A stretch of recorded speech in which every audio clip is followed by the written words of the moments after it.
Chapter 1. Ascent an Ascent. Welcome to the story. I hope you enjoy reading it as much as I enjoyed writing it. Beware that this book contains a lot of philosophical questions about the meaning of life, art, and most importantly, beauty.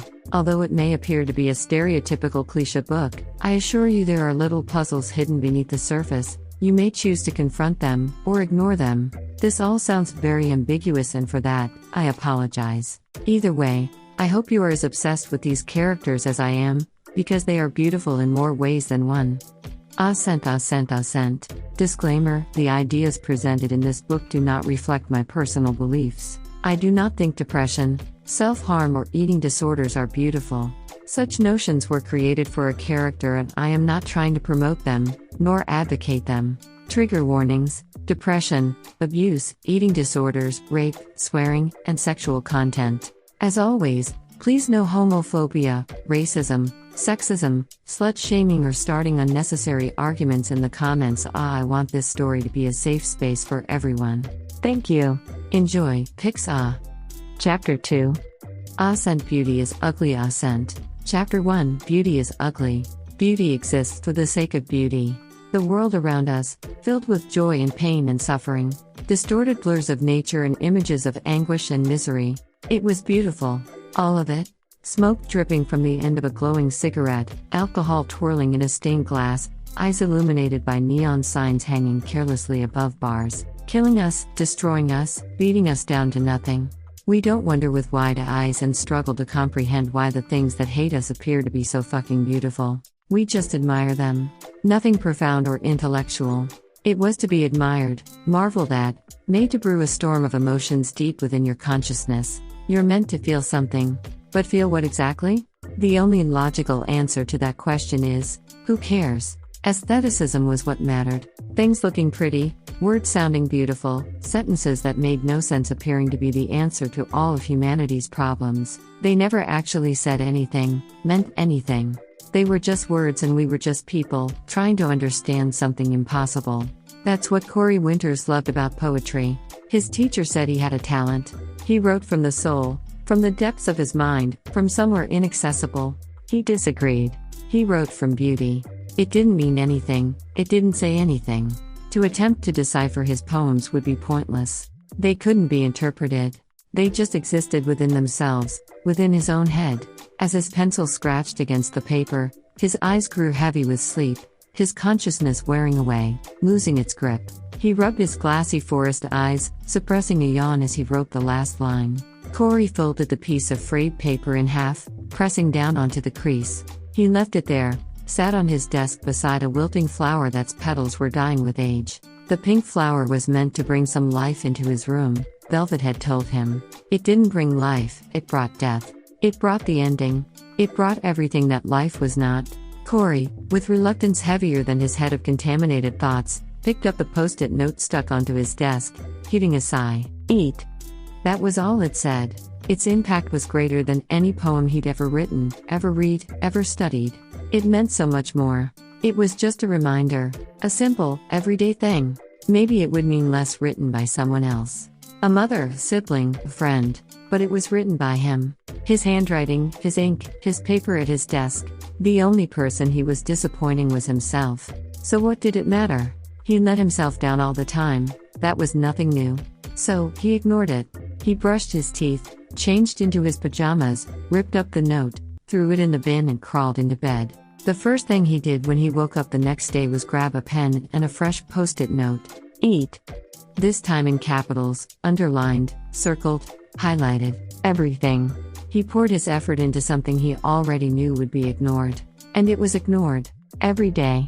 When Dorian Price awoke that morning, his spirits were high. It was going to be a good day, a good week, a good life. He was happy. Happiness was a temporary emotion, but not to Dorian. The boy always had a smile on his face. In class, at lunch, during training. If there was ever a time when Dorian wasn't happy, then he could comfort himself with one simple concept: this isn't permanent. Tomorrow, I will wake up happy again. It worked. It always worked. It was the day of the big game. The rugby match that was so anxiously anticipated by the student body of Hilford. They were playing their rival team and competition was thick in the air. But Dorian didn't care. Not really. It would be amazing if they won. An accomplishment, an achievement, something he wouldn't forget anytime soon. But if they lost? Well, they lost. It was just rugby, just a game, just another thing he'd forget about in time. It didn't mean anything. Morning, Mom. He sung Hap. Chapter 3. Ah Scent, cry a little quieter, ah Scent. Chapter 2. Cry a little quieter. Rubber beneath calloused fingers, spikes sinking into frosted ground, sweat clinging to foreheads, cries and cheers of onlookers. It was a mess of hysteria and an electric atmosphere. By halftime, the score was even and Dorian was feeling more optimistic than his teammates. While they groaned and complained of their tired muscles and aching limbs, he smiled as bright as ever, showing off those pearly white teeth. Come on, guys.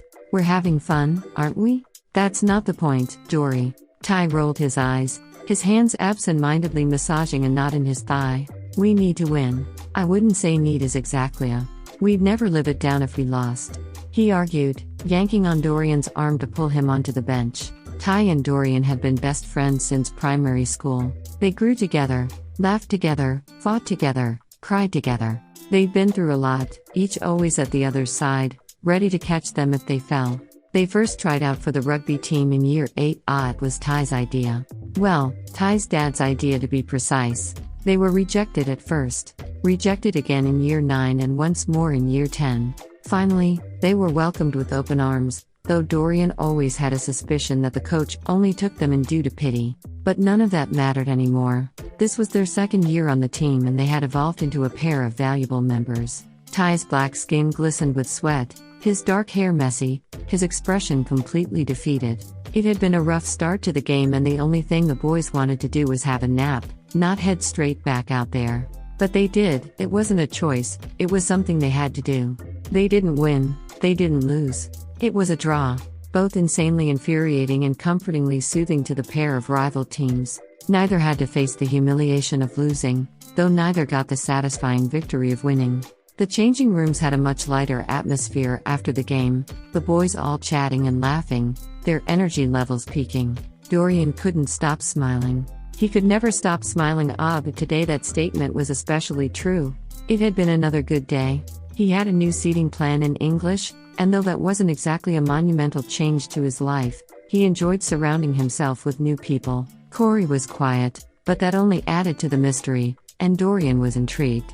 The rest of his lessons were easy and fun too. They watched a movie in history and played an educational game in sociology. The canteen was serving pizza and he spent his lunchtime watching videos of one of his friend's new puppy. And the game. He had a great time, and he didn't have to worry about cheering his teammates up afterwards. In his eyes, that was a good day. And it could only get better. Drinks at mine, someone shouted, earning a chorus of cheers in return. Corey was wrapped up in a tornado of fractured ideas and half-finished plans. His room was dimly lit, his desk lamp providing the only source of gentle illumination. He was wearing an oversized jumper, his legs pulled up to his chest as he poured his heart onto the paper, filtered by one thin pencil. Rain pattered against the glass, clouds twisting and riding around in the twilight sky, obscuring the silver glow of the full moon. The blinds were pulled partly across the window, thin slithers of moonlight washing over the desk where the lost boy worked. A petal fell onto the paper he was ripping apart with the speed of his pencil. Corey paused, his eyes darting up to the decaying flower. It was almost gone, half its petals missing, the stalk bent over, barely able to support its own weight. He reached for the glass of water beside him and dribbled some into the flower pot, knowing it would make no difference. He flinched at the sound of the door hinges creaking, announcing a visitor. He twisted around and squinted through the darkness, trying to decipher who T.